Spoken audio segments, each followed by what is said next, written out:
ಎಲ್ರಿಗೂ ನಮಸ್ಕಾರಗಳು. ಈ ವಿಡಿಯೋದಲ್ಲಿ ಸಮಾಜ ವಿಜ್ಞಾನ ರಾಜ್ಯ ಮಟ್ಟದ SLC ಪೂರ್ವ ಸಿದ್ಧತಾ ಪರೀಕ್ಷೆ 2025 state level SLC preparatory examination 2025. ಇದು ಜಿಲ್ಲೆ AS ಕೋಡ್ ಇದೆ. ಬೆಂಗಳೂರು ದಕ್ಷಿಣ. ಕರ್ನಾಟಕದ ಎಲ್ಲ ಶೈಕ್ಷಣಿಕ ಜಿಲ್ಲೆಗಳ ಕೋಡ್ಗಳು ಇರ್ತವೆ. District AS Bengaluru south. ವಿಷಯ ಸಮಾಜ ವಿಜ್ಞಾನ, ಇಂಗ್ಲೀಷಲ್ಲಿ. Subject social science. ಈ ಪತ್ರಿಕೆ ಕನ್ನಡ ಮಾಧ್ಯಮದ್ದು, ಕನ್ನಡ ಮೀಡಿಯಮ್ಮು. ವಿಷಯ ಸಂಕೇತ 85K, ಸಬ್ಜೆಕ್ಟ್ ಕೋಡ್ 85K. ದಿನಾಂಕ 4/3/2025 ನಡೆದಂಥ ಪರೀಕ್ಷೆ. ಗರಿಷ್ಠ ಅಂಕಗಳು 80. Subject code 85K. Date 4th March 2025. Maximum marks 80. ಮೊದಲು ಸೂಚನೆಗಳನ್ನು ನೋಡೋಣ. ಪರೀಕ್ಷಾರ್ಥಿಗಾಗಿ ಸಾಮಾನ್ಯ ಸೂಚನೆಗಳು. ಒಂದನೇದು, ಈ ಪ್ರಶ್ನೆ ಪತ್ರಿಕೆಯು ಒಟ್ಟು 38 ಪ್ರಶ್ನೆಗಳನ್ನು ಹೊಂದಿದೆ. ಎರಡನೆಯದು, ಪ್ರಶ್ನೆಗಳಿಗೆ ಕೊಟ್ಟಿರುವ ಸೂಚನೆಗಳನ್ನು ಪಾಲಿಸಿ. ಮೂರನೆಯದು, ಬಲಭಾಗದಲ್ಲಿ ಕೊಟ್ಟಿರುವ ಅಂಕಿಗಳು ಪ್ರಶ್ನೆಗಳಿಗಿರುವ ಪೂರ್ಣ ಅಂಕಗಳನ್ನು ತೋರಿಸುತ್ತದೆ. ನಾಲ್ಕನೇದು, ಪ್ರಶ್ನೆ ಪತ್ರಿಕೆಯನ್ನು ಓದಿಕೊಳ್ಳಲು 15 ನಿಮಿಷಗಳ ಕಾಲಾವಕಾಶ ಸೇರಿದಂತೆ ಉತ್ತರಿಸಲು ನಿಗದಿಪಡಿಸಲಾದ ಸಮಯವನ್ನು ಪ್ರಶ್ನೆ ಪತ್ರಿಕೆಯ ಮೇಲ್ಭಾಗದಲ್ಲಿ ನೀಡಲಾಗಿದೆ. 15 ನಿಮಿಷ ನೀವು ಪ್ರಶ್ನೆ ಪತ್ರಿಕೆಯನ್ನು ಓದ್ಕೋಬೇಕಾಗ್ತದೆ. ಪ್ರಿಯ ವಿದ್ಯಾರ್ಥಿನಿಯರೇ, ದಯವಿಟ್ಟು ನಮ್ಮ ಯೂಟ್ಯೂಬ್ ಚಾನಲ್ನ ಸಬ್ಸ್ಕ್ರೈಬ್ ಮಾಡ್ಕೊಳ್ಳಿ. ಫಸ್ಟ್ ಮೇನ್, ಈ ಪ್ರತಿಯೊಂದು ಪ್ರಶ್ನೆ ಅಥವಾ ಪೂರ್ಣ ಹೇಳಿಕೆಗಳಿಗೆ 4 ಆಯ್ಕೆಗಳನ್ನು ನೀಡಲಾಗಿದೆ. ಅವುಗಳಲ್ಲಿ ಸೂಕ್ತವಾದ ಒಂದು ಉತ್ತರವನ್ನು ಆರಿಸಿ ಅದರ ಕ್ರಮಾಕ್ಷರದೊಡನೆ ಪೂರ್ಣ ಉತ್ತರವನ್ನು ಬರೆಯಿರಿ. 8 ಪ್ರಶ್ನೆಗಳು, 1 ಅಂಕ, 8 ಮಾರ್ಕ್ಸ್. 8 × 1 = 8. ಮೊದಲನೇದು, ಕೇಸರಿ ಪತ್ರಿಕೆಯನ್ನು ಪ್ರಕಟಿಸಿದವರು. ಇಲ್ಲಿ 4 ಆಯ್ಕೆಗಳಿರ್ತವೆ. 4th ಆಪ್ಷನ್ಗಳಿರ್ತವೆ. A Gandhiji, B Dadabhai Naoroji, C Balagangadhara Tilak, D Gopalakrishna Gokhale. ಇದಕ್ಕೆ ಉತ್ತರ C ಬಾಲಗಂಗಾಧರ ತಿಲಕ್. ನೀವು ಗುರುತಿಸಬೇಕಾಗ್ತದೆ. ಎರಡನೇ ಪ್ರಶ್ನೆ, ದತ್ತು ಮಕ್ಕಳಿಗೆ ಹಕ್ಕಿಲ್ಲ ನೀತಿಯನ್ನು ಜಾರಿಗೆ ತಂದವರು.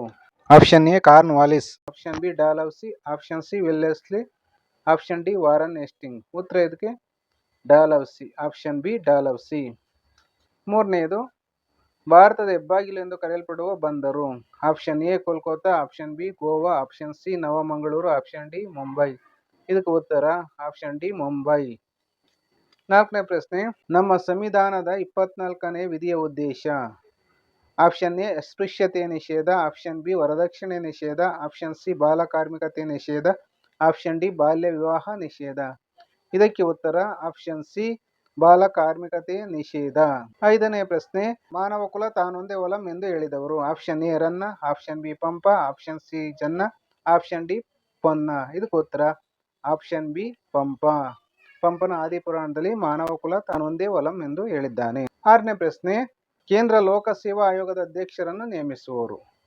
ಆಯ್ಕೆಗಳು: A ರಾಷ್ಟ್ರಾಧ್ಯಕ್ಷರು, B ಉಪರಾಷ್ಟ್ರಾಧ್ಯಕ್ಷರು, C ಪ್ರಧಾನಮಂತ್ರಿಗಳು, D ರಾಜ್ಯಪಾಲರು. ಇದಕ್ಕೆ ಸರಿಯಾದ ಉತ್ತರ ಆಪ್ಷನ್ A ರಾಷ್ಟ್ರಾಧ್ಯಕ್ಷರು.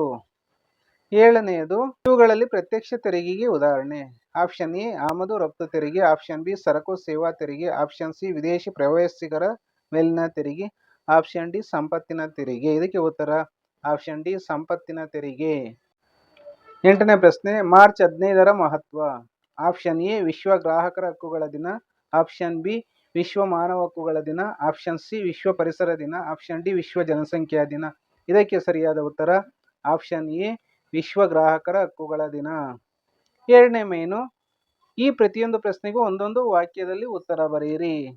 D ಆಲ್ಮೇಡ ನೀಲಿ ನೀರಿನ ನೀತಿಯನ್ನು ಏಕೆ ಜಾರಿಗೆ ತಂದನು. ಇದಕ್ಕೆ ಉತ್ತರ ನೋಡೋಣ. ಉತ್ತರ, ಭೂಮಿಯ ಮೇಲಿನ ಅಧಿಪತ್ಯ ಬದಲು ಸಮುದ್ರದ ಮೇಲಿನ ಏಕಸ್ವಾಮ್ಯಕ್ಕಾಗಿ ನೌಕಾಶಕ್ತಿಯನ್ನು ಬಲಪಡಿಸುವುದು. 10ನೇ ಪ್ರಶ್ನೆ, ಅಲಗಲಿಯ ಬೇಡರ ದಂಗೆಗೆ ಮುಖ್ಯ ಕಾರಣವೇನು. ಉತ್ತರ, ಬ್ರಿಟಿಷರು ಶಸ್ತ್ರ ಬಳಕೆ ನಿರ್ಬಂಧಿಸಿ ಕಾನೂನು ಜಾರಿಗೆ ತಂದಿದ್ದು. 11ನೇ ಪ್ರಶ್ನೆ, ಸಾರ್ವಜನಿಕ ಆಡಳಿತದ ಪಿತಾಮಹ ಯಾರು. ಸಾರ್ವಜನಿಕ ಆಡಳಿತದ ಪಿತಾಮಹ ವುಡ್ರೋ ವಿಲ್ಸನ್. ಇವರು ಅಮೆರಿಕದ ಮಾಜಿ ಅಧ್ಯಕ್ಷರು. 12ನೇ ಪ್ರಶ್ನೆ, ಉದ್ಯಮಶೀಲತೆ ಎಂದರೇನು. ಉತ್ತರ, ಉದ್ಯಮಿಯು ಉದ್ದಿಮೆ ಸ್ಥಾಪಿಸಲು ಕೈಗೊಳ್ಳುವ ಕ್ರಿಯೆಯನ್ನು ಉದ್ಯಮಶೀಲತೆ ಎನ್ನುವರು. 13ನೇ ಪ್ರಶ್ನೆ, ಸರ್ ಎಂ ವಿಶ್ವೇಶ್ವರಯ್ಯನವರನ್ನು ಭಾರತದ ಆರ್ಥಿಕ ಯೋಜನೆಗಳ ಪಿತಾಮಹ ಎಂದು ಕರೆಯುತ್ತಾರೆ ಏಕೆ. ಉತ್ತರ, ಭಾರತಕ್ಕೆ ಯೋಜಿತ ಅರ್ಥವ್ಯವಸ್ಥೆ ಎಂಬ ಪುಸ್ತಕವನ್ನು ಪ್ರಕಟಿಸಿ ಭಾರತದ ಆರ್ಥಿಕ ಅಭಿವೃದ್ಧಿಗೆ ಯೋಜನೆಯ ಅಗತ್ಯವನ್ನು ಒತ್ತಿ ಹೇಳಿದರು. ಹಾಗಾಗಿ ಅವರನ್ನು ಭಾರತದ ಆರ್ಥಿಕ ಯೋಜನೆಯ ಪಿತಾಮಹ ಎಂದು ಕರೆಯಲಾಗುತ್ತದೆ. 14ನೇ ಪ್ರಶ್ನೆ, ಭಾರತದಲ್ಲಿ ಅತಿ ಹೆಚ್ಚು ದಾಖಲೆ ಮಳೆಯಾಗುವ ಪ್ರದೇಶ ಯಾವುದು. ಉತ್ತರ, ಮಾಜಿನ್ ರಾಮ್. ಇದು ಮೇಘಾಲಯದಲ್ಲಿ ಬರ್ತದೆ. 15, ಪ್ರಸವ ಪೂರ್ವ ಲಿಂಗ ಪರೀಕ್ಷೆ ಪ್ರತಿಬಂಧಕ ಕಾಯ್ದೆ ಜಾರಿಯಲ್ಲಿದೆ ಏಕೆ? ಉತ್ತರ ಹೆಣ್ಣು ಭ್ರೂಣ ಹತ್ಯೆ ತಡೆಯಲು. 16ನೇ ಪ್ರಶ್ನೆ, ಅಲ್ಯೂಮಿನಿಯಂ ಅನ್ನು 20ನೇ ಶತಮಾನದ ಅದ್ಭುತ ಲೋಹವೆಂದು ಏಕೆ ಕರೆಯಲಾಗುತ್ತದೆ? ಉತ್ತರ, ಇದನ್ನು ವೈವಿಧ್ಯಮಯ ಉಪಯೋಗಗಳಿಗೆ ಬಳಸುವುದರಿಂದ. 3ನೇ ಮೇನು, ಈ ಪ್ರತಿಯೊಂದು ಪ್ರಶ್ನೆಗೂ 2 ರಿಂದ 4 ವಾಕ್ಯಗಳಲ್ಲಿ ಅಥವಾ ಅಂಶಗಳಲ್ಲಿ ಉತ್ತರಿಸಿ. 8 ಪ್ರಶ್ನೆಗಳಿರ್ತವೆ. 2 ಅಂಕಗಳು. 8 × 2 = 16. 17ನೇ ಪ್ರಶ್ನೆ, ಸಾರ್ವತ್ರಿಕ ಮಾನವ ಹಕ್ಕುಗಳನ್ನು ಭಾರತವು ನಿರಂತರವಾಗಿ ಪ್ರತಿಪಾದಿಸುತ್ತಾ ಬಂದಿದೆ ಏಕೆ? ಅಥವಾ ಕಳ್ಳ ಸಾಗಾಣಿಕೆಯು ರಾಷ್ಟ್ರೀಯ ಹಿತಾಸಕ್ತಿಗೆ ಮಾರಕವಾದುದು ಏಕೆ? ಇದರಲ್ಲಿ ಯಾವುದಾದ್ರೂ ಒಂದು ನೀವು ಬರೀಬೇಕಾಗ್ತದೆ. ಉತ್ತರನ ನೋಡೋಣ ನಾವೀಗ. 17ನೇದು ಪ್ರಶ್ನೆ, ಸಾರ್ವತ್ರಿಕ ಮಾನವ ಹಕ್ಕುಗಳನ್ನು ಭಾರತವು ನಿರಂತರವಾಗಿ ಪ್ರತಿಪಾದಿಸುತ್ತಾ ಬಂದಿದೆ ಹೇಗೆ? ಉತ್ತರ ಪಾಯಿಂಟ್ಸ್ ಇದೆ ನೋಡಿ, ಅಂಶಗಳು ನೀವು ಬರೀಬೇಕು. ಭಾರತ ಮಾನವ ಹಕ್ಕುಗಳನ್ನು ಪ್ರತಿಪಾದಿಸುತ್ತಾ ಬಂದಿದೆ. ಭಾರತದ ಸಂವಿಧಾನದಲ್ಲಿ ಮೂಲಭೂತ ಹಕ್ಕುಗಳನ್ನು ನೀಡಿದೆ. ವಿಶ್ವಸಂಸ್ಥೆಯ ಸಾಮಾನ್ಯ ಸಭೆಯಲ್ಲಿ ಮಾನವ ಹಕ್ಕುಗಳನ್ನು ಸಮರ್ಥಿಸುತ್ತಾ ಬಂದಿದೆ. ಜನಾಂಗ ಹತ್ಯೆ, ಶೋಷಣೆ, ದಬ್ಬಾಳಿಕೆಗೆ ವಿರೋಧ.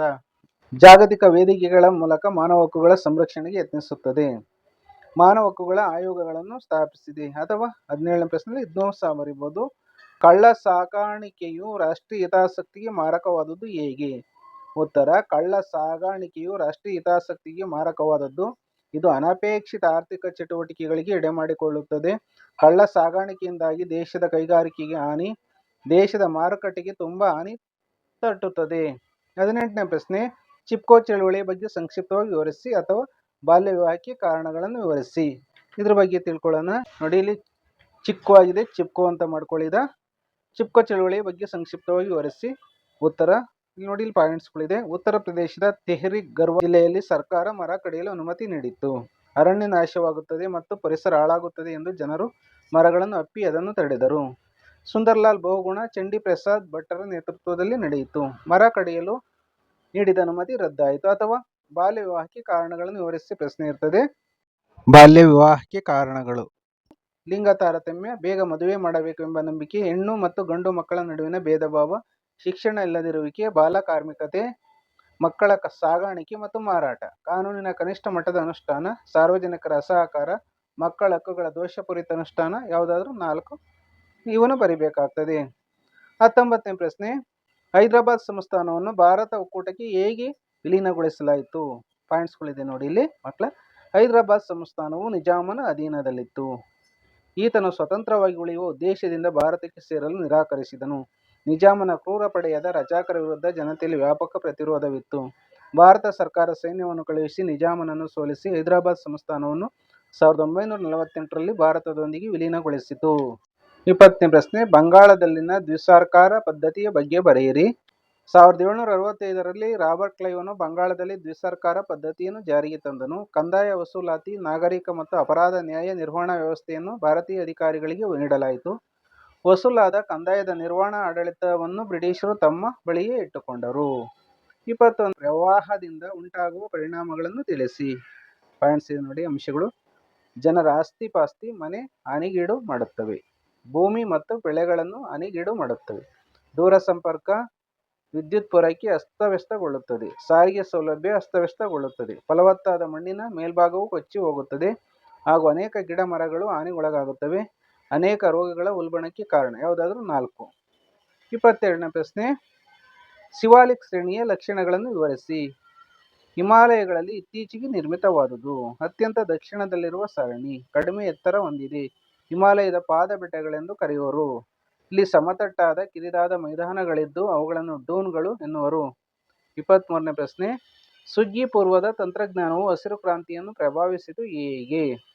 ಕೃಷಿಯಲ್ಲಿ ಹೆಚ್ಚು ಇಳುವರಿ ಬೀಜಗಳ ಬಳಕೆ, ರಾಸಾಯನಿಕ ಗೊಬ್ಬರಗಳ ಬಳಕೆ, ಕ್ರಿಮಿನಾಶಕಗಳ ಬಳಕೆ, ನೀರಾವರಿ ಸೌಲಭ್ಯಗಳ ಬಳಕೆ. ಈ ಅಂಶಗಳು ಹಸಿರು ಕ್ರಾಂತಿಯನ್ನು ಪ್ರಭಾವಿಸಿದವು. 24ನೇ ಪ್ರಶ್ನೆ, ಗ್ರಾಹಕ ಸಂರಕ್ಷಣಾ ಕಾಯ್ದೆಯ ಉದ್ದೇಶಗಳೇನು? ಸುರಕ್ಷತೆ, ಗುಣಮಟ್ಟಕ್ಕೆ ಮೊದಲ ಪ್ರಾಶಸ್ತ್ಯ ನೀಡುವುದು, ಅಪಾಯಕಾರಿ ವಸ್ತುಗಳ ತಯಾರಿಕೆ ಮತ್ತು ಮಾರಾಟವನ್ನು ತಪ್ಪಿಸುವುದು, ಅನುಚಿತ ವ್ಯವಹಾರ ಪದ್ಧತಿಗಳನ್ನು ತಡೆಗಟ್ಟುವುದು, ಗುಣಮಟ್ಟ ಅಳತೆ, ತೂಕ, ಬೆಲೆಗಳ ಮೇಲೆ ನಿಗಾ, ಬಳಕೆದಾರರಿಗೆ ಸೂಕ್ತ ಪರಿಹಾರ ಕೊಡಿಸುವುದು, ಗ್ರಾಹಕ ಶಿಕ್ಷಣ ನೀಡಿ ಜಾಗೃತಿ ಮೂಡಿಸುವುದು. 25ನೇ ಪ್ರಶ್ನೆ, ಭಾರತದ ಇತಿಹಾಸದಲ್ಲಿ 19ನೇ ಶತಮಾನವನ್ನು ಭಾರತೀಯ ಪುನರುಜ್ಜೀವನದ ಕಾಲವೆಂದು ಕರೆಯಲಾಗಿದೆ, ಸಮರ್ಥಿಸಿ. ಉತ್ತರ ಪಾಯಿಂಟ್ಸ್ ಇದೆ ನೋಡಿ, ಅಂಶಗಳು ಇದೆ ನೋಡಿ. 19ನೇ ಶತಮಾನದಲ್ಲಿ ಭಾರತೀಯರಿಗೆ ಪಾಶ್ಚಾತ್ಯ ನಾಗರಿಕತೆ ಸಂಪರ್ಕ ದೊರೆಯಿತು. ಇಂಗ್ಲಿಷ್ ವಿದ್ಯಾಭ್ಯಾಸದ ಸೌಲಭ್ಯ ದೊರೆಯಿತು. ಪ್ರಜಾಪ್ರಭುತ್ವ, ರಾಷ್ಟ್ರೀಯತೆ ಪರಿಕಲ್ಪನೆಗಳ ಪರಿಚಯ, ವೈಚಾರಿಕತೆಯ ಮನೋಭಾವ ಬೆಳೆಯಿತು. ಸಮಾಜದ ವಿಶ್ಲೇಷಣೆ ಹಾಗೂ ಸುಧಾರಣೆ ಆಸಕ್ತಿ. ಪಾಶ್ಚಾತ್ಯ ವಿದ್ವಾಂಸರಿಂದ ಪ್ರಭಾವಕ್ಕೆ ಒಳಗಾದರು. ರಾಜಾರಾಮ್ ಮೋಹನ್ ರಾಯ್, ದಯಾನಂದ ಸರಸ್ವತಿ, ಜ್ಯೋತಿಬಾ ಫುಲೆ ಮೊದಲಾದವರು ಸುಧಾರಣಾ ಚಳವಳಿಗಳನ್ನು ರೂಪಿಸಿದರು. ಅಥವಾ ಇನ್ನೊಂದು ಪ್ರಶ್ನೆ ಇದೆ, ಇದೇ 25ನೇ ಪ್ರಶ್ನೆಯಲ್ಲಿ ಸಹಾಯಕ ಸೈನ್ಯ ಪದ್ಧತಿ ಬ್ರಿಟಿಷರಿಗೆ ಭಾರತೀಯ ರಾಜ್ಯಗಳನ್ನು ನಿಯಂತ್ರಣದಲ್ಲಿಡಲು ಸಹಾಯಕವಾಯಿತು, ಸಮರ್ಥಿಸಿ. ಎರಡರಲ್ಲಿ ಎರಡು ಪ್ರಶ್ನೆಗಳಲ್ಲಿ ಒಂದಕ್ಕೆ ಉತ್ತರ ಬರೆಯಬೇಕಾಗುತ್ತದೆ. ಭಾರತೀಯ ರಾಜನು ಬ್ರಿಟಿಷ್ ಸೈನಿಕ ತುಕಡಿಯನ್ನು ತನ್ನ ರಾಜ್ಯದಲ್ಲಿ ಇರಿಸಿಕೊಳ್ಳಬೇಕು. ಸೇನೆಯ ವೇತನ ಮತ್ತು ನಿರ್ವಹಣೆಯ ವೆಚ್ಚವನ್ನು ಸಂಬಂಧಪಟ್ಟ ರಾಜ್ಯವೇ ಭರಿಸಬೇಕು. ಆಸ್ಥಾನದಲ್ಲಿ ಬ್ರಿಟಿಷ್ ರೆಸಿಡೆಂಟನನ್ನು ನೇಮಿಸಿಕೊಳ್ಳಬೇಕು. ಬ್ರಿಟಿಷರ ಅನುಮತಿ ಇಲ್ಲದೆ ಆಸ್ಥಾನದಲ್ಲಿ ಯಾವುದೇ ಯುರೋಪಿಯನ್ನರನ್ನು ನೇಮಿಸಿಕೊಳ್ಳುವಂತಿಲ್ಲ. ಯಾವುದೇ ರಾಜ್ಯಗಳೊಂದಿಗೆ ಯುದ್ಧ ಸಂಧಾನ ಮಾಡಿಕೊಳ್ಳಬೇಕಾದರೆ ಬ್ರಿಟಿಷರ ಸಮ್ಮತಿ ಬೇಕು. ಈ ನೀತಿಯಿಂದ ಬ್ರಿಟಿಷರ ಸೈನಿಕ ನಿರ್ವಹಣೆ ಸುಲಭವಾಯಿತು. ಭಾರತೀಯ ರಾಜ್ಯಗಳನ್ನು ನಿಯಂತ್ರಣದಲ್ಲಿಡಲು ಸಾಧ್ಯವಾಯಿತು. ಭಾರತೀಯ ರಾಜ್ಯಗಳನ್ನು ಆರ್ಥಿಕವಾಗಿ ತೀವ್ರ ಶೋಷಣೆಗೆ ಗುರಿಪಡಿಸಲಾಯಿತು. ಯಾವುದಾದ್ರು ಆರನ್ನು ಬರೀರಿ. 26ನೇ ಪ್ರಶ್ನೆ, ಭೂ ಬಳಕೆಯ ಪ್ರಕಾರಗಳನ್ನು ಪಟ್ಟಿ ಮಾಡಿ. ನಿವ್ವಳ ಸಾಗುವಳಿ ಕ್ಷೇತ್ರ, ಅರಣ್ಯ ಭೂಮಿ, ವ್ಯವಸಾಯೇತರ ಭೂ ಬಳಕೆ, ಬೀಳು ಭೂಮಿ, ಹುಲ್ಲುಗಾವಲು, ಬಳಕೆಯಾಗದ ವ್ಯವಸಾಯ ಯೋಗ್ಯ ಭೂಮಿ. ಅಥವಾ 26ನೇ ಪ್ರಶ್ನೆಯಲ್ಲಿ ಇದನ್ನೂ ಸಹ ನೀವು ಬರೀಬಹುದಾಗುತ್ತದೆ. ಕೈಗಾರಿಕೆಗಳ ಸ್ಥಾನೀಕರಣದ ಮೇಲೆ ಪ್ರಭಾವ ಬೀರುವ ಅಂಶಗಳನ್ನು ಪಟ್ಟಿ ಮಾಡಿ. ಕಚ್ಚಾ ವಸ್ತುಗಳು, ಶಕ್ತಿ ಸಂಪನ್ಮೂಲಗಳು, ಮಾರುಕಟ್ಟೆ, ಸಾರಿಗೆ ಸಂಚಾರ ಸೌಲಭ್ಯ, ಕಾರ್ಮಿಕರ ಪೂರೈಕೆ, ಬಂದರುಗಳ ಸೌಲಭ್ಯ, ಕಡಿಮೆ ದರದ ಭೂಮಿ ದೊರೆಯುವಿಕೆ, ತಾಂತ್ರಿಕತೆ, ಸರ್ಕಾರದ ನೀತಿ ನಿಯಮಗಳು. ಯಾವುದಾದ್ರು ಆರನ್ನು ನೀವು ಬರೀಬೇಕಾಗ್ತದೆ. 27ನೇ ಪ್ರಶ್ನೆ, ಬ್ಯಾಂಕ್ ಖಾತೆಗಳು ಜನರಿಗೆ ಹೇಗೆ ಉಪಯುಕ್ತವಾಗಿ ವಿವರಿಸಿ. ಉತ್ತರ, ಬ್ಯಾಂಕ್ ಖಾತೆಯು ಹಣದ ಭದ್ರತೆ ಕಾಪಾಡುತ್ತದೆ, ಹಣದ ಪಾವತಿಗಳನ್ನು ಮಾಡಲು ಸಹಾಯ ಮಾಡುತ್ತದೆ, ಹಣವನ್ನು ವಸೂಲಿ ಮಾಡಲು ಸಹಾಯ ಮಾಡುತ್ತದೆ, ಹಣ ಹೊಂದಿರುವವರು ಸಾಲ ಪಡೆಯಲು ಸಾಧ್ಯವಾಗುತ್ತದೆ, ವ್ಯವಹಾರಗಳನ್ನು ಸುಗಮವಾಗಿ ನಡೆಸಲು ಸಾಧ್ಯ ಮಾಡಿಕೊಡುತ್ತದೆ, ಭದ್ರತಾ ಕಪಾಟಗಳನ್ನು ಪಡೆಯಬಹುದು. ಅಂದರೆ ಸೇಫ್ ಲಾಕರ್ ಅಂತೀವಲ್ಲ, ಅದು ಸೆಕ್ಯೂರಿಟಿ ಲಾಕರ್ಸ್, ಅದನ್ನು ಪಡೆಯಬಹುದು. 27ನೇ ಪ್ರಶ್ನೆಯಲ್ಲಿ ಇನ್ನೊಂದು ಪ್ರಶ್ನೆ ಇದೆ, ಅಥವಾ ಅಂತ ಇದೆ ನೋಡಿ. ಉದ್ಯಮಿಗಳು ಆರ್ಥಿಕ ಕ್ಷೇತ್ರದ ಅಭಿವೃದ್ಧಿಗೆ ಹೇಗೆ ಸಹಕಾರಿಯಾಗಿದ್ದಾರೆ. ಉತ್ತರವನ್ನು ನಾವು ಗಮನಿಸೋಣ. ಜನರ ಉಳಿತಾಯಗಳನ್ನು ಬಂಡವಾಳ ರೂಪದಲ್ಲಿ ಸಂಗ್ರಹಿಸುತ್ತಾರೆ, ಉದ್ಯೋಗವನ್ನು ಒದಗಿಸುತ್ತಾರೆ, ದೇಶದ ಆದಾಯ ಮತ್ತು ತಲಾ ವರಮಾನಗಳನ್ನು ಹೆಚ್ಚಿಸುತ್ತಾರೆ, ಮಾರುಕಟ್ಟೆಗಳನ್ನು ಅಭಿವೃದ್ಧಿಪಡಿಸುತ್ತಾರೆ, ಉತ್ತಮ ವಸ್ತುಗಳನ್ನು ಕಡಿಮೆ ದರದಲ್ಲಿ ಒದಗಿಸುವರು, ಜನರ ಜೀವನ ಮಟ್ಟ ಉತ್ತಮಗೊಳ್ಳಲು ಶ್ರಮಿಸುತ್ತಾರೆ, ಕೈಗಾರಿಕೆಗಳನ್ನು ಅಭಿವೃದ್ಧಿಪಡಿಸುತ್ತಾರೆ, ಸಮಾಜದ ಏಳಿಗೆಗೆ ಸಹಾಯ ಮಾಡುತ್ತಾರೆ, ದೇಶದ ರಫ್ತು ವ್ಯಾಪಾರವನ್ನು ಹೆಚ್ಚಿಸುತ್ತಾರೆ. ಯಾವುದಾದ್ರು 6 ಪಾಯಿಂಟ್ ನೀವು ಬರೀರಿ. 28ನೇ ಪ್ರಶ್ನೆ, ಗ್ರಾಮೀಣಾಭಿವೃದ್ಧಿಯಲ್ಲಿ ಪಂಚಾಯತ್ ರಾಜ್ ಸಂಸ್ಥೆಗಳ ಪಾತ್ರವೇನು. ಅಭಿವೃದ್ಧಿಯಲ್ಲಿ ಗ್ರಾಮದ ಜನರು ಪಾಲ್ಗೊಳ್ಳುವಂತೆ ಮಾಡುವುದು, ಗ್ರಾಮೀಣ ಮೂಲ ಸೌಕರ್ಯಗಳ ಅಭಿವೃದ್ಧಿ, ಪ್ರಾಥಮಿಕ ಮಾಧ್ಯಮಿಕ ಶಿಕ್ಷಣಕ್ಕೆ ಪ್ರೋತ್ಸಾಹ, ಆರೋಗ್ಯ ಮತ್ತು ನೈರ್ಮಲ್ಯ ಸೌಲಭ್ಯಗಳ ವಿಸ್ತರಣೆ, ಗ್ರಾಮೀಣ ಹಾಗೂ ಗುಡಿ ಕೈಗಾರಿಕೆಗಳ ಅಭಿವೃದ್ಧಿ, ಬಡತನ ಮತ್ತು ನಿರುದ್ಯೋಗ ಹೋಗಲಾಡಿಸುವುದು, ವಸತಿಹೀನರಿಗೆ ಮನೆಗಳನ್ನು ನಿರ್ಮಿಸಿಕೊಡಬಹುದು, ಬಡ ಜನರಿಗೆ ಆಹಾರ ಧಾನ್ಯ ಒದಗಿಸಿಕೊಡುವುದು, ಸಮಾಜ ಕಲ್ಯಾಣ ಸೇವೆಗಳನ್ನು ಒದಗಿಸಬಹುದು, ಗ್ರಾಮೀಣ ಕಲೆ ಸಂಸ್ಕೃತಿ ಶ್ರೀಮಂತಗೊಳ್ಳುತ್ತದೆ. ಅಥವಾ ಈ 28ನೇ ಪ್ರಶ್ನೆಯಲ್ಲಿ ಇನ್ನೊಂದಿದೆ, ಇದನ್ನಾದ್ರೂ ಸಹ ನೀವು ಬರಿಬಹುದು. ಕೇಂದ್ರ ಸರ್ಕಾರದ ತೆರಿಗೆಯೇತರ ಆದಾಯದ ಮೂಲಗಳು ಯಾವುವು. ರಿಸರ್ವ್ ಬ್ಯಾಂಕ್ ಗಳಿಸುವ ನಿವ್ವಳ ಲಾಭ, ಭಾರತೀಯ ರೈಲ್ವೆ ಗಳಿಸುವ ನಿವ್ವಳ ಲಾಭ, ಅಂಚೆ ದೂರವಾಣಿ ಸೇವೆಗಳಿಂದ ಬರುವ ಆದಾಯ, ಸಾರ್ವಜನಿಕ ಉದ್ಯಮಗಳು ಗಳಿಸುವ ಆದಾಯ, ನಾಣ್ಯ ಮತ್ತು ಟಂಕಸಾಲೆಯಿಂದ ಬರುವ ಆದಾಯ, ವಿವಿಧ ರೀತಿಯ ಶುಲ್ಕಗಳು, ದಂಡಗಳು. 29ನೇ ಪ್ರಶ್ನೆ, ಜಾಗತಿಕ ಶಾಂತಿ ಸ್ಥಾಪನೆ ಹಾಗೂ ಸಮಸ್ಯೆಗಳ ನಿವಾರಣೆಯಲ್ಲಿ ವಿಶ್ವಸಂಸ್ಥೆಯ ಸಾಧನೆಯು ಮಹತ್ವವಾದುದು, ಸಮರ್ಥಿಸಿ. ಕೊರಿಯಾ ವಿವಾದ, ಸುಯೆಜ್ ಕಾಲುವೆ ಬಿಕ್ಕಟ್ಟು ಮತ್ತು ವಿಯೆಟ್ನಾಂ ಸಮಸ್ಯೆಗಳನ್ನು ಬಗೆಹರಿಸಿದೆ. ಕಾಶ್ಮೀರ ಸಮಸ್ಯೆ ಮತ್ತು ಪ್ಯಾಲೆಸ್ಟೈನ್ ಇಸ್ರೇಲ್ ವಿವಾದ ಪರಿಹಾರಕ್ಕಾಗಿ ಶ್ರಮಿಸುತ್ತಿದೆ. ನಿಶ್ಯಸ್ತ್ರೀಕರಣದ ಸಾಧನೆಯ ನಿಟ್ಟಿನಲ್ಲಿ ಪ್ರಯತ್ನ, ಹಣಕಾಸಿನ ಹಾಗೂ ಅಂತಾರಾಷ್ಟ್ರೀಯ ವ್ಯಾಪಾರ ಸಮಸ್ಯೆಗಳ ಪರಿಹಾರಕ್ಕೆ ಪ್ರಯತ್ನಿಸುತ್ತಿದೆ.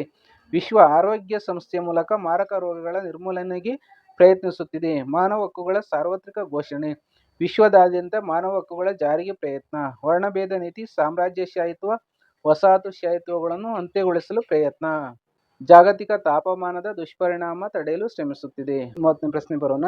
ಸಂಘಟಿತ ಮತ್ತು ಅಸಂಘಟಿತ ವಲಯದ ಕೆಲಸಗಾರರ ನಡುವಿನ ವ್ಯತ್ಯಾಸಗಳೇನು. ಸಂಘಟಿತ ಕೆಲಸಗಾರರು ಕಾಯ್ದೆ ಕಾನೂನುಗಳಿಗೆ ಬದ್ಧವಾದ ಕೆಲಸ ಮಾಡುವರು, ನಿಗದಿತ ವೇತನ ಭತ್ಯೆ ವಿರಾಮ ವೇತನ ಪಡೆಯುವರು, ನಿವೃತ್ತಿ ವೇತನ ಸೌಲಭ್ಯ ನೀಡಲಾಗುತ್ತದೆ. ಉದಾಹರಣೆಗೆ ಖಾಸಗಿ ಕಂಪನಿಗಳು, ಕಾರ್ಖಾನೆಗಳು, ಸರ್ಕಾರಿ ಇಲಾಖೆ, ಶಾಲಾ ಕಾಲೇಜು, ಬ್ಯಾಂಕ್, ಸೈನ್ಯ ಇತ್ಯಾದಿ. ಅಸಂಘಟಿತ ಕೆಲಸಗಾರರು ಕಾಯ್ದೆ ಕಾನೂನುಗಳಿಗೆ ಒಳಪಡದೆ ಕೆಲಸ ಮಾಡುವರು, ನಿಗದಿತ ವೇತನ ಮತ್ತು ಸೌಲಭ್ಯಗಳಿರುವುದಿಲ್ಲ. ನಿವೃತ್ತಿ ವೇತನ ಸೌಲಭ್ಯ ಇಲ್ಲ. ಉದಾಹರಣೆ, ಮನೆ ಕೆಲಸಗಾರರು, ಕೂಲಿಕಾರರು, ಕೃಷಿ ಕಾರ್ಮಿಕರು, ವಾಹನ ರಿಪೇರಿ, ತಳ್ಳುಗಾಡಿ ವ್ಯಾಪಾರಿ. 31ನೇ ಪ್ರಶ್ನೆ, 1919ರ ಭಾರತ ಸರ್ಕಾರದ ಕಾಯ್ದೆಯ ಮುಖ್ಯಾಂಶಗಳನ್ನು ವಿವರಿಸಿ. ಮಾಂಟೆಗೊ ಚೆಮ್ಸ್ಫರ್ಡ್ ಸುಧಾರಣೆ ಎನ್ನುವರು. ಪ್ರಾಂತ್ಯಗಳಲ್ಲಿ ದ್ವಿಸರ್ಕಾರ ಪದ್ಧತಿಗೆ ಅವಕಾಶ ನೀಡಿತು. ಕೇಂದ್ರದಲ್ಲಿ ದ್ವಿಸದನ ಶಾಸಕಾಂಗ ರಚನೆಗೆ ಅವಕಾಶ. ಭಾರತಕ್ಕೆ ಹೈ ಕಮಿಷನರ್ ನೇಮಕ ಮಾಡಲಾಯಿತು. ಸ್ಥಳೀಯ ಸಂಸ್ಥೆಗಳ ಅಭಿವೃದ್ಧಿಗೆ ಭರವಸೆ ನೀಡಿತು. ಪ್ರತ್ಯೇಕ ಚುನಾವಣಾ ಮತಗಟ್ಟೆ ವ್ಯವಸ್ಥೆಯ ವಿಸ್ತರಣೆ. ಕೇಂದ್ರ ಮತ್ತು ಪ್ರಾಂತ್ಯಗಳ ಬಜೆಟ್ ಏರ್ಪಡಿಸಲಾಯಿತು. 37ನೇ ಪ್ರಶ್ನೆ, ಎರಡನೇ ಮಹಾಯುದ್ಧದ ಪರಿಣಾಮಗಳೇನು? ಮಾನವ ಚರಿತ್ರೆಯಲ್ಲಿ ಹೆಚ್ಚಿನ ಸಾವು ನೋವು. ಜಗತ್ತಿನ ರಾಜಕೀಯ ಸಂರಚನೆಯಲ್ಲಿ ಬದಲಾವಣೆ. ರಾಷ್ಟ್ರ ಸಂಘದ ಜಾಗದಲ್ಲಿ ವಿಶ್ವಸಂಸ್ಥೆ ರಚನೆಯಾಯಿತು. ರಷ್ಯಾ ಮತ್ತು ಅಮೆರಿಕ ಪರಸ್ಪರ ವಿರೋಧಿ ದೇಶಗಳಾದವು. ಶೀತಲ ಸಮರಕ್ಕೆ ನಾಂದಿಯಾಯಿತು. ಅಣ್ವಸ್ತ್ರ ಪೈಪೋಟಿಗೆ ದಾರಿಯಾಯಿತು. ಏಷ್ಯಾ ಆಫ್ರಿಕಾದ ವಸಾಹತುಗಳು ಸ್ವಾತಂತ್ರ್ಯ ಹೊಂದಿದವು. 33ನೇ ಪ್ರಶ್ನೆ, ಮಣ್ಣಿನ ಸವೆತವು ಹಲವು ದುಷ್ಪರಿಣಾಮಗಳನ್ನುಂಟು ಮಾಡುತ್ತದೆ ಹೇಗೆ? ಉತ್ತರ, ನದಿಗಳಲ್ಲಿ ಹೂಳು ತುಂಬಿ ಪ್ರವಾಹ ಉಂಟಾಗುತ್ತದೆ. ನದಿಗಳು ತಮ್ಮ ಪಾತ್ರವನ್ನು ಬದಲಾಯಿಸುತ್ತವೆ. ಜಲಾಶಯಗಳ ನೀರು ಸಂಗ್ರಹ ಸಾಮರ್ಥ್ಯ ಕಡಿಮೆಯಾಗುವುದು. ಚಿಲುಮೆಗಳು ಬತ್ತಿ ಹೋಗುತ್ತವೆ. ಭೂಮಿಯಲ್ಲಿ ಇಂಗುವ ನೀರಿನ ಪ್ರಮಾಣ ಕಡಿಮೆ. ವ್ಯವಸಾಯ ಉತ್ಪಾದನೆ ಮೇಲೆ ಪರಿಣಾಮ ಬೀರುವುದು. 34ನೇ ಪ್ರಶ್ನೆ, ಭಾರತದ ಸ್ವಾತಂತ್ರ್ಯ ಹೋರಾಟದಲ್ಲಿ ಸುಭಾಷ್ ಚಂದ್ರ ಬೋಸರ ಪಾತ್ರವನ್ನು ವಿವರಿಸಿ. ಉತ್ತರ, ಪಾಯಿಂಟ್ಸ್ ಇದೆ ನೋಡಿ. ಸುಭಾಷರು ನೇತಾಜಿ ಎಂದು ಜನಪ್ರಿಯರಾಗಿದ್ದರು. ಪ್ರತಿಷ್ಠಿತ ಹುದ್ದೆಯನ್ನು ತ್ಯಜಿಸಿ ಸ್ವಾತಂತ್ರ್ಯ ಚಳವಳಿಗೆ ಧುಮುಕಿದರು. ಹರಿಪುರ ಕಾಂಗ್ರೆಸ್ ಅಧಿವೇಶನದ ಅಧ್ಯಕ್ಷರಾಗಿದ್ದರು. ಫಾರ್ವರ್ಡ್ ಬ್ಲಾಕ್ ಎಂಬ ಪಕ್ಷವನ್ನು ಕಟ್ಟಿದರು. ಬ್ರಿಟಿಷ್ ಸರ್ಕಾರ ಇವರನ್ನು ಬಂಧಿಸಿತು. ಜರ್ಮನಿಯ ಹಿಟ್ಲರ್ ಸಹಾಯ ಯಾಚಿಸಿದರು. INA ಮುಖಂಡತ್ವವನ್ನು ವಹಿಸಿದರು. ದೆಹಲಿ ಚಲೋ ಎಂದು ಕರೆ ನೀಡಿದರು. ನನಗೆ ರಕ್ತ ಕೊಡಿ, ನಾನು ನಿಮಗೆ ಸ್ವಾತಂತ್ರ್ಯ ನೀಡಲು ಪ್ರಮಾಣಿಸುತ್ತೇನೆ ಎಂದು ಕರೆ ಕೊಟ್ಟರು.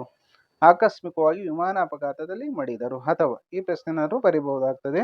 ನೀವು ನಾಲ್ವಡಿ ಕೃಷ್ಣರಾಜ ಒಡೆಯರ ಸಾಧನೆಗಳನ್ನು ವಿವರಿಸಿ. ನೋಡಿ, 34ನೇ ಪ್ರಶ್ನೆಗೆ ಅಥವಾ ಅಂತಿದಿಲ್ಲ. ನಾಲ್ವಡಿ ಕೃಷ್ಣರಾಜ ಒಡೆಯರ ಸಾಧನೆಗಳನ್ನು ವಿವರಿಸಿ. ಪ್ರಜೆಗಳ ವಿದ್ಯಾಭ್ಯಾಸ ವ್ಯಾಪಕವಾಗಿ ಹರಡಲು ಆಸಕ್ತಿ. ಪ್ರಾಥಮಿಕ ಶಿಕ್ಷಣ ಶುಲ್ಕ ರದ್ದುಪಡಿಸಿದರು. ಹೆಣ್ಣು ಮಕ್ಕಳ ವಿದ್ಯಾಭ್ಯಾಸದ ಏಳಿಗೆಗೆ ನೆರವು ಸಿಕ್ಕಿತು. ವಿದೇಶ ವಿದ್ಯಾಭ್ಯಾಸಕ್ಕೆ ವಿದ್ಯಾರ್ಥಿ ವೇತನ. ಮೈಸೂರು ವಿಶ್ವವಿದ್ಯಾನಿಲಯ ಸ್ಥಾಪನೆ. ಬೆಂಗಳೂರಿನಲ್ಲಿ ಭಾರತೀಯ ವಿಜ್ಞಾನ ಸಂಸ್ಥೆ ಸ್ಥಾಪನೆ. ಭದ್ರಾವತಿ ಕಬ್ಬಿಣ ಮತ್ತು ಉಕ್ಕಿನ ಕಾರ್ಖಾನೆ ಸ್ಥಾಪನೆ. ಸಿಮೆಂಟ್, ಕಾಗದ, ಸಕ್ಕರೆ ಕಾರ್ಖಾನೆಗಳ ಸ್ಥಾಪನೆ. ಮೈಸೂರಿನ ಗಂಧದ ಎಣ್ಣೆ ಕಾರ್ಖಾನೆ ಸ್ಥಾಪನೆ. ಬೆಂಗಳೂರಿನಲ್ಲಿ ಸಾಬೂನು ಕಾರ್ಖಾನೆ ಸ್ಥಾಪನೆ. ಬೆಳಗೊಳದ ಹತ್ತಿರ ಕಾವೇರಿ ನದಿಗೆ ಅಣೆಕಟ್ಟು ನಿರ್ಮಾಣ. ನ್ಯಾಯ ವಿಧಾಯಕ ಸಭೆಯನ್ನು ರಚಿಸಲಾಯಿತು. 35ನೇ ಪ್ರಶ್ನೆ, ಭಾರತದ ಪ್ರಥಮ ಸ್ವಾತಂತ್ರ್ಯ ಸಂಗ್ರಾಮವು ಭಾರತೀಯರ ಮೇಲೆ ಹೇಗೆ ಪ್ರಭಾವ ಬೀರಿತು? ಉತ್ತರ ನೋಡೋಣ. ಈಸ್ಟ್ ಇಂಡಿಯಾ ಕಂಪನಿಯ ಆಡಳಿತ ಕೊನೆಗೊಂಡಿತು. ಭಾರತದ ವ್ಯವಹಾರವನ್ನು ಭಾರತದ ವ್ಯವಹಾರಗಳ ಕಾರ್ಯದರ್ಶಿಗೆ ಒಪ್ಪಿಸಲಾಯಿತು. 1858ರಲ್ಲಿ ಬ್ರಿಟನ್ ರಾಣಿ ಘೋಷಣೆ ಹೊರಡಿಸಿದರು. ಕಂಪನಿಯು ದೇಶಿ ರಾಜರೊಂದಿಗೆ ಮಾಡಿಕೊಂಡಿದ್ದ ಒಪ್ಪಂದಗಳನ್ನು ಅಂಗೀಕರಿಸಲಾಯಿತು. ಪ್ರಾದೇಶಿಕ ವಿಸ್ತರಣೆಯ ಅಪೇಕ್ಷೆಯನ್ನು ಕೈಬಿಡುವುದು. ಭಾರತೀಯರಿಗೆ ಸುಭದ್ರ ಸರ್ಕಾರವನ್ನು ನೀಡುವುದು. ಕಾನೂನಿನ ಮುಂದೆ ಸಮಾನತೆ ಘೋಷಿಸಿದರು. ಧಾರ್ಮಿಕ ವಿಷಯಗಳಲ್ಲಿ ಹಸ್ತಕ್ಷೇಪ ಮಾಡುವಂತಿಲ್ಲ. ಭಾರತೀಯರ ಪ್ರೀತಿ, ಬೆಂಬಲ, ವಿಶ್ವಾಸವಿಲ್ಲದಿದ್ದರೆ ಶಾಂತಿಯಿಂದ ಆಳಲು ಸಾಧ್ಯವಿಲ್ಲವೆಂದು ಅರಿತರು. ಸ್ವತಂತ್ರ ಹೋರಾಟಕ್ಕೆ ಹೊಸ ದಿಕ್ಸೂಚಿಯಾಯಿತು. 36ನೇ ಪ್ರಶ್ನೆ, ಅರಣ್ಯಗಳು ಮಾನವ ಮತ್ತು ಪರಿಸರಕ್ಕೆ ಬಹಳಷ್ಟು ಉಪಯುಕ್ತ ಸಂಪನ್ಮೂಲವಾಗಿವೆ, ಸಮರ್ಥಿಸಿ. ಉತ್ತರ, ವಾಯು, ಆಹಾರ, ಮೇವನ್ನು ಪೂರೈಸುತ್ತವೆ. ಮಳೆ ತರಲು ಸಹಾಯಕವಾಗುತ್ತವೆ. ಮಣ್ಣಿನ ಸವೆತವನ್ನು ನಿಯಂತ್ರಿಸುತ್ತವೆ. ಪ್ರಾಣಿ ಹಕ್ಕಿಗಳಿಗೆ ಆಶ್ರಯ ತಾಣವಾಗಿವೆ. ಔಷಧೀಯ ಸಸ್ಯಗಳ ಆಗರವಾಗಿವೆ. ಪ್ರವಾಸಿಗರನ್ನು ಆಕರ್ಷಿಸುತ್ತವೆ. ಉದ್ಯೋಗಾವಕಾಶಗಳನ್ನು ಒದಗಿಸುತ್ತವೆ. 37ನೇ ಪ್ರಶ್ನೆ, ಭಾರತದಲ್ಲಿ ಮಹಿಳೆಯರ ಸ್ಥಾನಮಾನವನ್ನು ಉತ್ತಮಪಡಿಸಲು ಕೈಗೊಂಡಿರುವ ಕ್ರಮಗಳಾವುವು? ಉತ್ತರ ನೋಡೋಣ. ಮಹಿಳಾ ಮತ್ತು ಮಕ್ಕಳ ಅಭಿವೃದ್ಧಿ ಸಚಿವಾಲಯ ಪ್ರಾರಂಭ. ಸರ್ಕಾರಿ ಉದ್ಯೋಗದಲ್ಲಿ ಮೀಸಲಾತಿ ನೀಡಲಾಗಿದೆ. ಮಹಿಳಾ ಆಯೋಗವನ್ನು ರಚಿಸಲಾಗಿದೆ. ಮಹಿಳಾ ಅಭಿವೃದ್ಧಿ ನಿಗಮವನ್ನು ಸ್ಥಾಪಿಸಲಾಗಿದೆ. ಸಖಿ ಒನ್ ಸ್ಟಾಪ್ ಸೆಂಟರ್ಗಳನ್ನು ಆರಂಭಿಸಲಾಗಿದೆ. ಕೌಟುಂಬಿಕ ದೌರ್ಜನ್ಯದಿಂದ ಮಹಿಳೆಯರ ರಕ್ಷಣಾ ಕಾಯ್ದೆ 2005 ಜಾರಿಗೆ. ದುಡಿಯುವ ಸ್ಥಳದಲ್ಲಿ ಲೈಂಗಿಕ ಕಿರುಕುಳ ನಿಷೇಧ ಕಾಯ್ದೆ. ಕರ್ನಾಟಕದ ಸ್ಥಳೀಯ ಸಂಸ್ಥೆಗಳಲ್ಲಿ ಮಹಿಳೆಯರಿಗೆ ಶೇಕಡಾ 50ರಷ್ಟು ಮೀಸಲಾತಿ ನೀಡಿದೆ. ಮಹಿಳಾ ಸಹಾಯವಾಣಿ 1091 ಸೌಲಭ್ಯ ಕಲ್ಪಿಸಲಾಗಿದೆ. 1091. ಲೋಕಸಭೆ, ವಿಧಾನಸಭೆಗಳಲ್ಲಿ ಶೇಕಡಾ 33ರಷ್ಟು ಮೀಸಲಾತಿ. ನಾರಿ ಶಕ್ತಿ ವಂದನಾ ಅಧಿನಿಯಮ ಅಂಗೀಕರಿಸಲಾಗಿದೆ. ಕೊನೆಯ ಪ್ರಶ್ನೆ 6th ಮೇನಲ್ಲಿ 38ನೇದು, ನಿಮಗೆ ನೀಡಿರುವ ಭಾರತದ ನಕ್ಷೆಯಲ್ಲಿ ಈ ಕೆಳಗಿನ ಯಾವುದಾದರೂ 5 ಗುರುತಿಸಿ. 5x1 5 ಇರ್ತದೆ. ಎ ನೋಡಿ, ಕೋರಮಂಡಲ ತೀರ. ಬಿ, ಬಾಕ್ರಾನಂಗಲ್. ಸಿ, ಕಾಂಡ್ಲಾ ಬಂದರು. ಡಿ, ಜಮ್ಶೆಡ್ಪುರ. ಈ ನರ್ಮದಾ ನದಿ ಭಾರತದ ಭೂಪಟ ಇಂಡಿಯಾ ಮ್ಯಾಪು ಹೀಗಿರ್ತದೆ. ಇಲ್ಲಿ ಬಾಕ್ರಾನಂಗಲ್ ಇಲ್ಲಿ ಬರ್ತದೆ, ಕಾಂಡ್ಲಾ ಬಂದರ್ ಇಲ್ಲಿ ಬರ್ತದೆ ನೋಡಿ. ನರ್ಮದಾ ನದಿ ಇದು ಜಮ್ಶೆಡ್ಪುರ ಇಲ್ಲಿ ಬರ್ತದೆ, ಗುವಾಹಟಿ ಇಲ್ಲಿ ಬರ್ತದೆ, ಭದ್ರಾವತಿ ಇಲ್ಲಿ ಬರ್ತದೆ, ಕೋರಮಂಡಲ ತೀರ ಇದು ನೋಡಿ. ಇಷ್ಟು ನೀವು ಬರಿಬೇಕಾಗ್ತದೆ. ಸಮಾಜ ವಿಜ್ಞಾನದಲ್ಲಿ ಸೋಷಿಯಲ್ ಸೈನ್ಸ್ ಅಲ್ಲಿ ಉತ್ತರಗಳನ್ನು ಹಾಕಿರುತ್ತೇನೆ. ಎಲ್ಲರೂ ಇದರ ಸದುಪಯೋಗವನ್ನು ಪಡಿಸ್ಕೊಳ್ಳಿ. SSLC ವಿದ್ಯಾರ್ಥಿನಿ ಮಿತ್ರರೇ, ಈ ವಿಡಿಯೋಕ್ಕೆ ಲೈಕ್ ಮಾಡಿ, ಕಮೆಂಟ್ ಮಾಡಿ ಹಾಗೂ ಶೇರ್ ಮಾಡಿ. ನಮ್ಮ ಯೂಟ್ಯೂಬ್ ಚಾನಲ್ನ ಸಬ್ಸ್ಕ್ರೈಬ್ ಮಾಡ್ಕೊಳ್ಳಿ. ಎಲ್ಲರಿಗೂ ಸಹ ಧನ್ಯವಾದಗಳು.